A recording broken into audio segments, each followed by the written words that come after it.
最後兩集呢件係唔容易嘅，接色輝煌，全部講緊準備話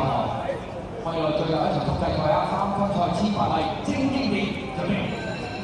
好，嚟一次同大家同行先行嘅喎。咁啊，當我對用熟雞後面嘅話咧，就俾人影響嚟㗎。好啦，前面快馬，中間就係綠色衫嘅條和平波嚟㗎。響入邊嘅支足長落分，外面粉紅眼級咁啊，前色輝煌，中間藍黑紫色眼罩第三位到咧，咁沙洲同㗎。來啦，走咗上去咧，咁啊，智取神區 M 嘅第五咧，係用位其他啲斗雲黑衫嘅，出邊咗右紅轉鳳啊，來來啊，加影全城啦，淺藍黑和波分啊，響佢隔離紫色好有白鶴飛輪，後邊分啊，安晴來來係支飛城直線人山啊，呢三個二紅衫安住咧，爭自己一隊美麗同埋埋一隻嘅字好上嚟㗎。好啦，接近呢一支係短處嘅時候咧，前面放嘅話咧，就係呢條和平波喎，第二位大魚嗰個加州同大吉住第二，我而家前色輝煌第三，內南直線智取神區中間第五呢個支足長落啊，內南位置加應全城啦，響出邊又龍串鳳啊，咁啊第二個跟住個第八位馬中間黑心嘅一斗雲啊，